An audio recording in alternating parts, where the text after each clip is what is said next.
Thanks for tuning in. My name is Florian, and it is my great pleasure to present our IEEE VR paper entitled Virtual Reality Observations Using VR to Augment Lab-Based Shoulder Surfing Research. Shoulder surfing is the act of observing other people's information without their consent. In this example, you can see someone looking over someone else's shoulder to get access to their PIN while they interact with an ATM. Now, the problem is that researching such sensitive and private contexts in the wild is challenging due to ethical and legal constraints. As a result, a common method is to invite user study participants to the lab to then let them watch pre-recorded lab-based videos of authentications. In this particular case, you can see a bunch of participants of a user study watching a video on a PC that shows someone entering a PIN using a novel authentication method. And I think it's quite clear that watching 2D videos on a PC does not really represent how shoulder surfing actually happens in reality. And more importantly, it does not enable researchers to get insights into attackers' observation behavior.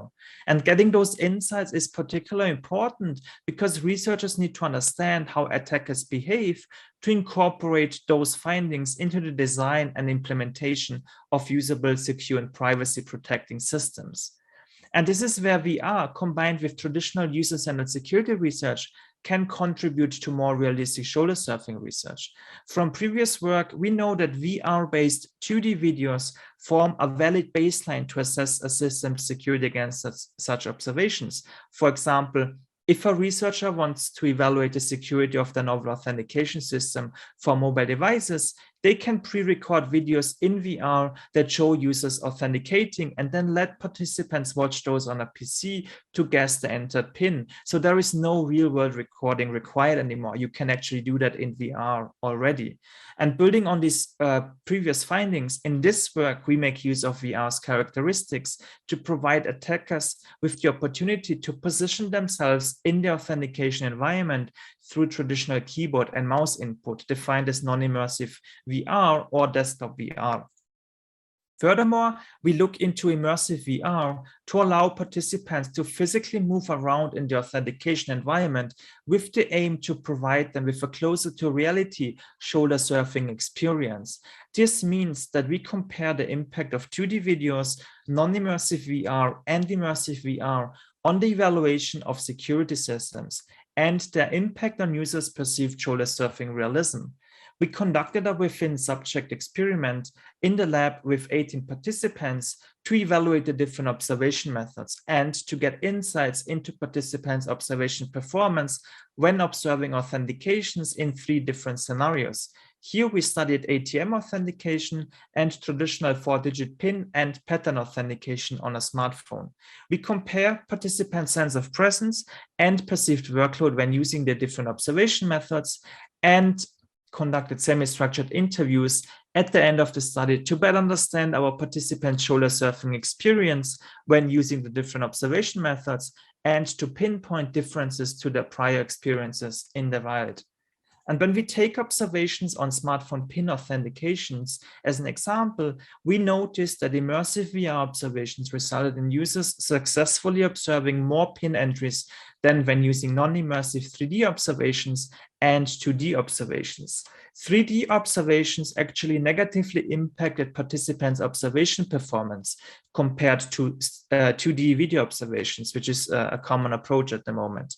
This means that at the point where researchers' aim is to assess a system's security, 3D observations might not be suitable as the corresponding results may overestimate a system's security.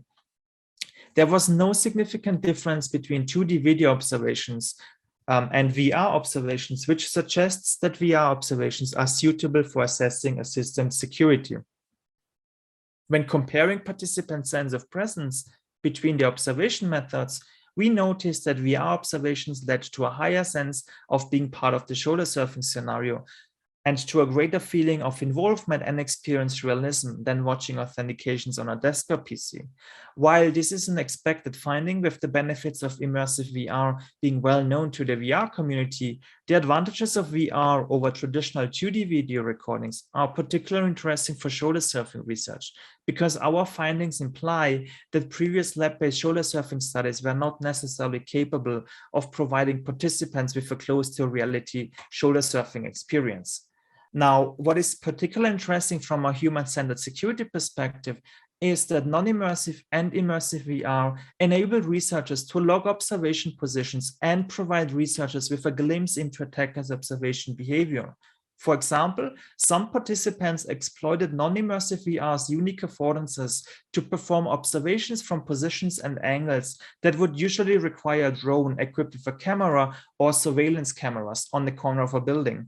Some others combined the observation with another task, such as pretending to tie their shoes, and receiving insights into the variety of potential threats is important for the design and implementation of usable security systems to eventually protect user security and privacy in public.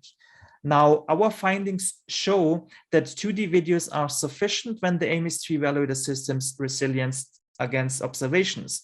But 2D videos are not capable of providing participants with realistic shoulder surfing experience. Our qualitative data suggests that using VR contributes to realistic shoulder surfing research, despite the fact that these studies are still being conducted in a research lab. And most importantly, using VR provides researchers with an excellent opportunity to simulate real-world contexts that are otherwise challenging to study.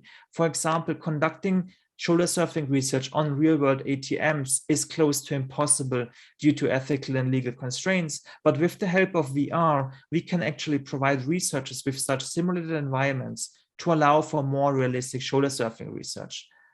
I would like to invite you to read more about our results, potential limitations when using VR for shoulder surfing research, and about 4 recommendations to support researchers when using VR in the paper.